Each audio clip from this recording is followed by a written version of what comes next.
Welcome back to the Snowpoint Cast. Today we're going to be talking about a deck from 2006 called Metanite. Metanite's really powerful. It got top 4 and top 8 at the World Championships. The list that we're going to be going over today is from the top 8 deck. So Takuya Yoneda, he's actually my favorite player of all time. I really love Takuya. He's got so many cool deck list results over the years at the World Championships. But yeah, he got top 8 in 2006 with this deck, and this is his list. So let's get right into it. So it starts off with 4 Beldum. Beldum's got 50 HP, a single retreat cost, resistance to grass, and a weakness to fire. So the greatest part about Beldum is its Poke Body. It's got a Poke Body called Conductive Body. As long as Beldum is your active Pokemon, you pay 1 colorless less to retreat Beldum for each Beldum on your bench. So if you have a Beldum on your bench, the other Beldum in your active has for retreat, which is great because getting into a Castform is important for your early game setup. So being able to retreat is actually really important. Then it's got an attack too, so takedown, lightning, colorless for 30, and then it does 10 to itself. Meh, but you know, in a niche situation, it can be good. You play 2 Metang, so they're also the Delta species Metang. It's got 80 HP, 2 retreat, same resistance and weakness. Got an attack called Sharp Claws, 20. Flip a coin of heads, it does 20 more damage, or does 10 more damage. And then the second attack for lightning DCE does 50. So, you know, decent, but having that Delta Pokemon is just more important for Delta draw on the Castform, really. So you play 4 of the Metagross, and this is interesting because a lot of lists in this day played 3 and then 1 of the Psychic one, and I actually kind of like that better. I think playing 4 is not as good as playing 1 of the Psychic one, but it's interesting because it lets you do some stuff that like not playing the Psychic one doesn't. Like if you play the Psychic one, you're not able to do some of the stuff. So 100 HP, 3 retreat, which is pretty fat, and then the same resistance and weakness, grass and fire. So the power is really, really good. It's called Delta Control. So once during your turn before you attack, you can look at the top 4 cards of your deck, put 1 of them in your hand, and then you rearrange the other 3 to the bottom of your deck in any order. So this is good not only because it nets you cards, right? You get to see cards, and the more that you have, the more of your deck you get to see. Like if you have 1 in play, you get to see 4 cards at the top of your deck every turn, which is good. 2, you get 8. 3, you get 12, but 4, you get to see 16. And 16 is a really interesting number because of how a deck works. Okay, so Takuya Yoneda, to explain how massive his brain is like, I don't have the brain capacity to explain that because I've seen his decks and like they're just so crazy good. But I think this is the reason that he played 4, is to be able to do this. So Delta Control eventually lets you stack your deck, okay? Let's say you have a deck here. You're seeing 4, okay? And then you're rearranging 4 to the bottom. So you do that 3 times in a turn. Let's say you have 3 Metagross, then that's 12 cards, okay? On your next turn, you're gonna do it all again, and the bottom 12 cards of your deck, unless you use a Shuffle Draw supporter, stay the same. And then you're gonna see another 12, so that's 24 cards. And then the third turn, you're seeing 36 cards, which is great. 36 is a lot, and a lot of the time that's most of your deck. And when you play 4, it just lets you hit that. So that's like, you know, when you get to the middle of the game, being able to stack your deck in the World Championships is amazing. And I don't mean stack in the cheaty way. Like I mean stack as in you Delta Control. You're so good at the game that you know what you need later. So you arrange your resources correctly, put them to the bottom. Do it again, rearrange your resources correctly, put them to the bottom. If you're as good of a player as Takuya Yoneda is, I would never be able to do this personally because it's like such a big brain play. But if you're as good as Takuya Yoneda, you definitely know the exact order of the cards in your deck as soon as you go through with Delta Control. Like if you have 4 Delta Controls in play and you go like, okay, see top 16, go. Okay, see 32, go. Okay, see 40, what is 12, 16, 48, 48. That's like crazy. That's no matter what, like even if it's beginning of the game and you go like candy Metagross, candy Metagross, candy Metagross, like you're seeing your deck so fast, and being able to just rearrange it and stack it and know what resources you have coming when you're that good of a player, just like it lets you manipulate your board so well because you know exactly what card you're going to draw and what resources you have access to. And just knowing that is like so good. So Delta Control is really, really good power. And I think that's one of the main reasons Takuya played 4 is just so he could have that consistency of I'm going to see as many cards as I can and hopefully start just like stacking my deck just so I know what resources I have coming. Crush and Burn is the attack on Metagross, so Crush and Burn is a really good attack. It does 30, and then you can discard as many energy cards as you like, attached to your Pokemon in play, and then it does 30 plus 20. So really good because of Dragonite. We're going to get to Dragonite in a second. Dragonite accelerates energy, but you have no cap on this attack. So it lets you do as much damage as you want as long as you have the energy on your board to discard. And having no cap on your attack is really nice, especially when sometimes you have to hit up to 150 damage. The nice part about Metanite is you do hit Blastoise for lightning weakness, so that's really cool. But yeah, so Crush and Burn is a great attack, and it's the main attack that you use in the deck, really. So you play 2 Dratini. Dratini Delta species, really, really cute art. I love the art on this card. Mitsuhiro Arda is just way too good at his job.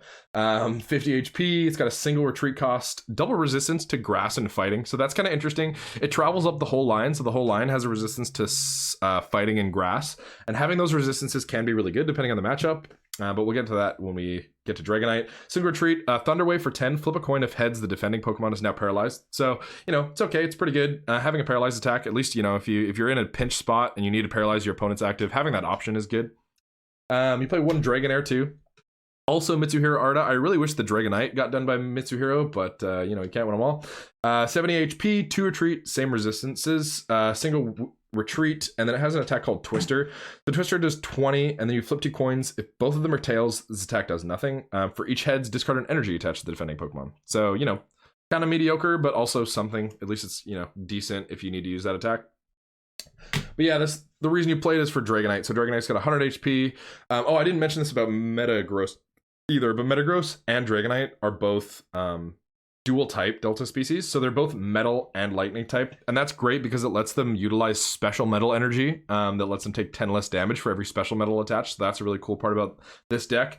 But yeah, so Dragonite, it's got 2 really good attacks and a really good Poke Power. So Delta Charge, once during your turn before you attack, you may attach a lightning energy card from your discard pile to one of your benched Pokemon. So that has a lot of synergy with Crush and Burn because it lets you go Crush and Burn, discard 2. If you have 2 Dragonites in play, you're hitting for 70 every turn. And when you have a special metal attached, that's like, sometimes your Metagross gets 2-shot, but it's usually like you have the ability to 1-shot in your opponent's active a lot of the time, especially if you had a bunch of basic attachments in your first couple turns. And Delta Charge just lets you be consistent with that, right? Like if let's say you need to discard 1 to knock something out, and you get 2 Delta Charges, eventually it lets you stack your board to the point where you can deal with whatever your opponent puts up. So Delta Charge is great. Agility is really good as well. So for a lightning and a colorless, 30, flip a coin of heads, prevent all effects of attack, including damage done to Dragonite during your opponent's next turn. So with that resistance, depending on what matchup you're playing against, can be really good. Like against a Nidoqueen, to just say, okay, well, I'm gonna agility you, and you can, let's say you have 2 energy, then you go agility, and then let's say you flip a heads, then you're safe for 1 turn, okay? And then Nidoqueen's not doing anything to you. And then you flip a tails next turn, and they toxic you. So, they're at 60, and you can't use Delta Charge, which kind of sucks, but you attach an energy, so next turn you just Heavy Impact and then knock them out. So Heavy Impact for Lightning, Metal, Double Colorless does 70. And in combination, if you can just stall with a turn, and then Heavy Impact, 100 HP or 120 HP is pretty common for a Stage 2 in this format. So hitting that 30-70 adds up to 100, which is really nice. You kill opposing Metanites and Dragonites or Metagross and Dragonite and stuff. But yeah, Heavy Impact can be really good as well, the 2-shot. So 70 twice kills 120 HP Pokemon, so being able to do that is really good. But yeah, Dragonite, knowing the attacks on it is solid because in niche spots it can be a good attacker, definitely. You play 4 Holon's Castform. Holon's Castform is awesome. So it does 2 things in the deck. The first thing it does is Delta Draw. So Delta Draw, count the number of Pokemon in play that you have that has Delta on its card, and then you draw up to that many cards. So it keeps you consistent. If you start it and have a Mentor, all of a sudden you're just drawing 3 every turn. So Delta Draw is really good there. And you only play Delta Pokemon other than Holon's Castform. So if you have Pokemon in play, you're going to be drawing cards. So that's the first thing it lets you do. It lets you be your early game draw support. So that's really nice. And you have Metagross for that mid-game draw support, but having the Castform early is great. But Castform also can become an energy, so it can fulfill that metal cost that you have on a Dragonite. Like, let's say you get an attachment on a Metagross turn 1. Turn 2, you can't find the metal, but you can find a Holon Mentor. then at least you can attack.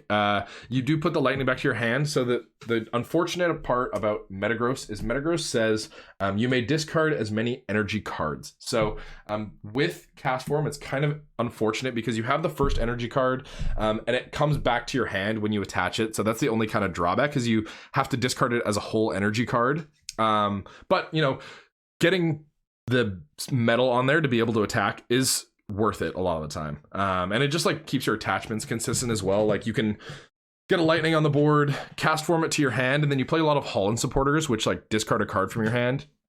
And then you can just put the lightning back in the discard pile and use, what's this called? Delta Charge again. So that is a nice part about Castform. Getting the lightnings back to your hand can be really good, especially if you have Holon supporters in your hand. Okay, so we're gonna get into the trainers now. So you play 4 Holon Transciever. Holon Transciever is a really good card. Search your deck for a supporter card that has Holon in its name, show it to your opponent, put it in your hand. So it's really good to find a mentor. Again, like finding any of your Holon supporters is great, because a lot of the times, you know, Holon, with a Holon supporter, you're like, I gotta discard a card, that kind of sucks. You want to discard lightnings so you can Delta Charge. So finding any of those Holon supporters to be able to discard a lightning is really great. And, you know, being able to bring them back late game too is good, so it can get it out of your discard. One of the other searches you do with a Holon Transciever in this deck is Holon Researcher. So Holon Researcher, we'll get to it in a sec, but it's just really good because it searches for Pokemon that are Delta species, or that are Delta species, or a metal energy card. So it's also like good for your energy consistency. Holon Transceiver is just a really great card. So 4 candy. You play multiple stage 2s in this deck, so you probably should be playing 4 candy. The rule still applies, you know, 4 rare candy. You play 2 here to fulfill it, 1 here, and then you have 1 extra. So rare candy rule is not broken, which is really nice, and it's just really good too. Rare candy is great in this format because it lets you break the evolution rule. It says choose one of your basic Pokemon to play if you have a stage 1 or stage 2 Pokemon that evolves from that Pokemon. In your hand, you can just put it on that basic Pokemon. So you can go like in the same turn, if you have this combo, you can just go like, okay, I have Candy Metagross, and all of a sudden I'm Delta controlling. So at least I have something going at that point. And you can do that on turn 1 if you have that combo on turn 1. So I think that's another reason that Takuya played 4 Metagross, because as soon as you have that Candy Metagross combo, your deck starts to draw a little better and it gets a little smoother. But yeah, Rare Candy is a great card. You play 2 Pokemon Reversal. Pokemon Reversal is essentially Pokemon Catcher. Flip a coin of heads. Your opponent switches one of his or her active with one of his or her bench Pokemon. So it's actually your decision. It's not, you know, you get to choose with reversal. It's not the wording is actually really poor. The wording makes it seem like your opponent gets to choose, but that's actually not how it works at all. Pokemon Reversal works for you. You get to flip a coin of heads. You get to choose what Pokemon you bring up. So that's definitely really nice. And it's good a lot of times because you can like crush and burn to kill a support Pokemon. Pidgeot's lightning weak. So if you hit a reversal heads on a Pidgeot, you bring it up, you discard 1 energy with crush and burn. They do 50 times 2 is a knockout. So most of the time reversal is going to be killing a Pidgeot, but also killing some other support Pokemon, depending on the matchup, can be really good. So play 2 Warp Point as well. Those having a switch out is definitely solid because sometimes you need to Delta Charge to your Metagross because sometimes you have to discard all the energy on your Metagross, or like all but 1. So being able to go like switch to the active, get that energy on there, and then retreat back is definitely a good option. Warp Point's really cool too because sometimes you can hit that really early aggro Metagross, and the Metagross in this deck can be really aggressive. Let's say you hit turn 2 Metagross. It's not that impossible. If you hit turn 2 Metagross, you can Warp Point, and then if your opponent has a 50 HP Pokemon on their bench, like Beldum has 50 HP and Dratini has 50 HP, a lot of Pokemon that are basics in this format have 50. It's like either 50 or 60, but a lot of them have 50. Being able to hit that for a single discard to knock it out is really cool, especially if your opponent like isn't having that good of a start and they only have like 1 on the bench. You can just Warp Point, and then essentially it's a reversal at that point. So yeah, Warp Point's really strong.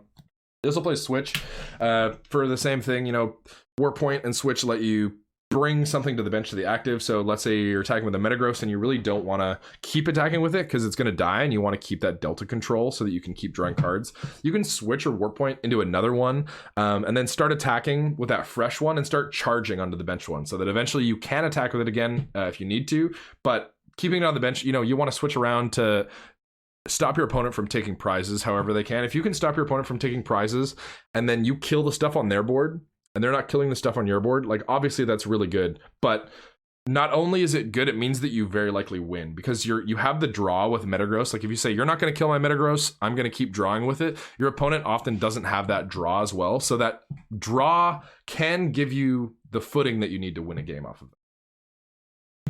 So we're gonna get to the stadium. So you play one Island Cave. Island Cave is a really interesting part about this list. So Island Cave says whenever any player attaches an energy card from his or her hand to his or her water, fighting, or metal Pokemon, remove any special conditions from that Pokemon. So Island Cave is a tech for a few matchups. The first one that comes to mind is Flaridos. So having a Flareon that's burning and confusing you, and then an Ariados that's hitting you for massive damage is really not good. They both hit you for special effects, so being able to remove that is really good, especially on a Dragonite. Like if they spider trap your Dragonite, it can be really bad because if you need a Delta supply to be able to like knock that Ariados out, and you don't have access to that, it can spell doom for sure, or at least spell the end of your Dragonite, and you really can't have your Dragonites dying. That's a really good way to lose the game. So being able to heal that off is really good for sure.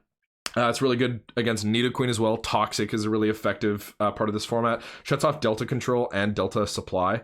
So getting those shut off, you really would like to have them functioning because that's a big part of your deck. So being able to just go, okay, you Toxic me for 20. I'm going to attach this special metal or a lightning, and then I'm chilling. I'm not, like I took 20, sure, but it's not that big of a deal if you're taking 20. The big deal is you're getting your power shut off, really.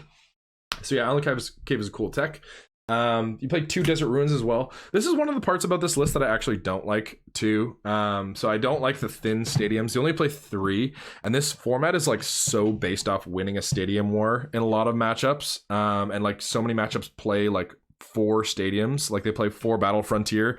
One of the reasons is because of this deck. Battle Frontier shuts off this deck really bad.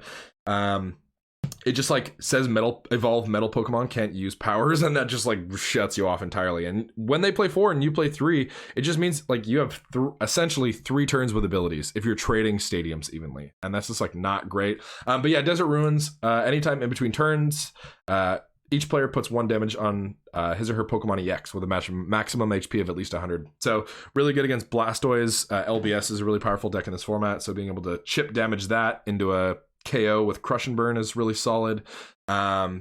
Hitting stuff like Flareon is really good too. You're weak to fire with Metagross, so having outs that damage EX Pokemon is really, really solid. I wish that he played like a 4th stadium, and I think if I were to change this list, I'd probably change something for a Bryonies, like maybe a switch for a Bryonies, and a 4th stadium for sure, because 4 stadiums is pretty essential in this format, especially if we're playing Meta Knight. Okay, so we're gonna have the supporters. You play 3 Steven's Advice. Steven's Advice is a great card. If you have more than 7 cards in your hand, you can't play this card, but draw a number of cards up to the number of your opponent's Pokemon in play. So really great because Mentor is one of the most consistent turn 1 supporters in the format. Discard a card from your hand, search your deck for 3 basic Pokemon with an HP of 100 or less, and then put them in your hand. So a lot of the times that's used turn 1. So they Mentor turn 1, and then all of a sudden they have 4 Pokemon in play. And Steven's Advice to just draw 4 is really, really good. And I think that the reason Takuya played 3 is just he knew how good Mentor was, and being able to draw off your opponent's mentoring is really consistent because of how good Mentor card is. Like everyone plays Mentor, so when you play cards that work off cards that are really good, it just means that your cards are probably going to work because of how good that card is. So Holon Mentor, yeah, I just said what it did, but discard a card from your hand and then search your deck for 3 basic Pokemon with 100 HP or less. So discarding a card is great, not only because you get to discard Lightnings for Dragonite, but also because, you know, if you get to a point where you have cards that you don't want, you're seeing so many cards with Metagross that thinning cards can be really good. So thinning with your Holon supporters is also really solid. But yeah, it's just really good turn 1 search. Holon Mentor is staple for almost every deck in the format. Really, really good card. Usually it finds you like a Castform, a Beldum, and a Dratini. And if you start a Beldum and you have an energy in your hand, that Conductive Body just lets you get free retreat, and then you're Delta drawing for 3. So a Mentor, if you have a Mentor, then your deck's all of a sudden you're hitting the gas. So big 2 Rockets of Min as well. Rockets of Min says each player shuffles his or her hand into his or her deck. Then you may draw up to your remaining prize cards. I don't know why they put that in, and I don't know why anyone would ever not draw, but I mean, I guess if you're gonna get it decked out, then I guess. But yeah, so really good late game disturbance. A lot of the times you're so consistent with delta draw that like you can afford to admin yourself down to 2 if you're also adminning your opponent down to 2. You like admin them, and then it doesn't really matter because if you have like 2 or 3 delta draws, you're seeing the cards in your deck. So that's kind of a cool part about this deck is you're not getting threatened by admin because your Pokemon support is your main attacker. But yeah, it can be really good early game as well. Just shuffle, draw 6. Usually you want to be searching, but can be really good for sure. So Holon Researcher, you play 2 of this as well. Holon Researcher is a great card. Discard a card from your hand. If you can't discard a card from your hand, you can't play this card. Search your deck for a metal energy card or a basic Pokemon or evolution card that has Delta on its card, and then show it to your opponent and put it in your hand. So really good for finding like all of your Delta Pokemon. If you have a Candy and a Holon Researcher, you hit a Metagross or like you hit a Dragonite. You hit kind of whatever you want. And finding special metals is actually really good too, because sometimes you're like, wow, I'm about to get one shot and I need to be able to tank another 10 damage. Like, okay, so if you're playing against, let's say like a Ludicargo. Ludicargo plays Macargo, and they can hit you for 50 times 2 as a knockout on your Metagross. But if you have a special metal, they hit you for 10 less, which doesn't one-shot you. So sometimes manipulating your numbers like that can be really important depending on the matchup. And finding special metals is another cool part about Holon Researcher. You play Holon Adventurer as well. Holon Adventurer is great because you can discard lightnings with it to draw, but you can also discard the Delta Pokemon that you have to draw more if you need to draw more. So discard a card from your hand. All the Holon supporters say you have to discard a card from your hand to play this card. Which is kind of the balance of that and Transceiver. Like the cards are all really good, especially Mentor. Mentor's like stupid broken. But being able to search it with Transceiver is what makes these cards so consistent. And the drawback is you have to discard a card. But it's kind of ironic because in this deck, you want to discard cards. So it's kind of cool. But yeah, draw 3 cards. If you discarded a Pokemon that has a Delta on its card, draw 4 cards. So all of your Pokemon are Delta Pokemon. So you get to draw 4 if you discard them with an Adventure. Can be good depending on, like if you have 2 prizes left, then you got a Metagross prize and you got a Beldum in your hand that you're not going to evolve. You may as well discard it. So yeah, Adventure is great. You play Holon Farmer as well. This is your Pokemon recovery in the deck. So discard a card from your hand, blah, blah, blah. Can't play this card. Search your discard pile for 3 basic energy cards and any combination of 3 basic Pokemon. And then you get a shuffle in your deck. So it's not like you can get like 6. It's like 3 basic energy cards and then whatever combination of Pokemon. So it's great for recovering like your Dragonite lines, especially because you play such a thin line. Like it's a 2/1/2 and it's really essential to the deck. So getting that back if your opponent's able to knock that out, or if you have to attack with it and it dies, is really good. Getting Castforms back as well, because you can get like energy back and Castforms, and then you can just go like accelerate, Castform, attach, and then you get it back, and then you get those metals, or even just another attachment. So that's really good too.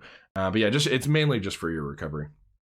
Okay, so we're gonna get into the energy cards now. So you play 4 special metal energy. Special metals say if you have this attached to one of your metal Pokemon, it takes 10 less damage from your opponent's attacks. So that's great on a Metagross or a Dragonite. Like if you stack them, there's a lot of like colorless requirements for the cards. Like Dragonite has lightning, metal, double colorless. If you have 3 special metals on there, because metal, the only way you can fulfill metal is a Castform or the actual metal. If you have 3 special metals on there, like that's a lot to take out. It's got taking 30 less every turn, and especially if you're playing against something that like you resist, that can pretty much spell doom. So that's an interesting card for sure. Putting it on a Metagross is really good as well, because having that additional 10 HP, like some things can hit 100 really easy, like I was saying, Macargo, or like Flareon too can 2-shot you, but if you have a metals attached, their flame screen can 3-shot you, which can be really good. But yeah, just manipulating the damage that your opponent can do is why you play special metal. So it's like 10 lightnings. Kind of seems like a lot, but it's really not, because you want to discard them so much. So you want to have them in your hand at all times so that you're able to have them in your discard so that you can accelerate them to your board. So you play 10 just so that you're consistent with that. It's great because you play 14 energy too, so your delta draws are really consistent. You can like attach a lightning to a Castform, and if it dies, that lightning goes to the discard, and essentially that's like a buff for your deck, because you don't want the Castform to die, but you do get a plus bench spot, and you also get a lightning energy card in the discard. So yeah, 10 basic lightnings, kind of makes sense. 14 is a lot, and it lets you like just be consistent with Delta Draw, which is cool. Okay, so yeah, this has been Metanite, Takuya Yoneda's Metanite list from 2006 Worlds. If you have any questions about this deck list, leave them in the comments below, and I'll do my best to get back to them. But yeah, thanks so much for tuning in, and we'll see you next time.